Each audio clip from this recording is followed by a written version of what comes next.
এক বক্তা বয়ান করতেছেন নবী মইরা গেছে গা, যদিও নবী মইরা গেছে গা, কিন্তু আমাদের মতন মরছে না। নাউযুবিল্লাহ বলবেন না? শব্দটা কি ব্যবহার করছে? নবী মারা গেছে কিন্তু আমাদের মতন মারা যায় না। আচ্ছা, আমরাও মরছি, নবীও মরছে, এই শব্দটা কি নবীর ব্যাপারে যায়? নবীর বেলা যায়, নবীর বেলা যায় না।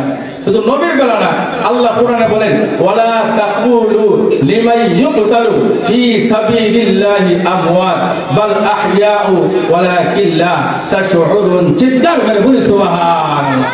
আল্লাহ কোরআনুল কারীমের মধ্যে বলেন যারা আমি আল্লাহর রাস্তায় নিহত হয়েছে, আমি আল্লাহর রাস্তায় জান কুরবান করেছে, তাদেরকে তোমরা মৃত্যু বলিও না। আল্লাহু আকবার বলেন না? একজন শহীদকে মৃত্যু শব্দ বলতে আল্লাহ নিজে নিষেধ করেছেন। আল্লাহু আকবার বলেন না? কোরআনুল কারীমের সূরা আন-নূরের মধ্যে আল্লাহ বলেন তোমরা একজন আরেকজনকে যেভাবে ডাকাডাকি করো, পরস্পরকে যেভাবে ডাকাডাকি করো, আমার নবীকে সেইভাবে ডাকাডাকি করিও। আমাদের বলা মৃত্যু শব্দ ব্যবহার হয়, রাসূলের বলা মৃত্যু শব্দ ব্যবহার হইতে পারে না। এটা নবীদের শান না।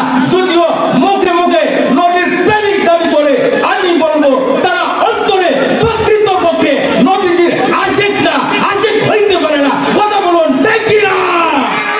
হাত তুলে বলুন ঠিক কি না? আমার নবীর ব্যাপারে মৃত্যু শব্দ ব্যবহার করা যাবে না। বলতে হবে নবী কি? নবী পর্দা করেছেন, নবী ওফাত করেছেন। আল্লাহু আকবার বলবেন না? আল্লাহ পাক রব্বুল আলামিন প্রত্যেককে সঠিক বুঝ দান করুক। আমরা সকলে বলি আমিন।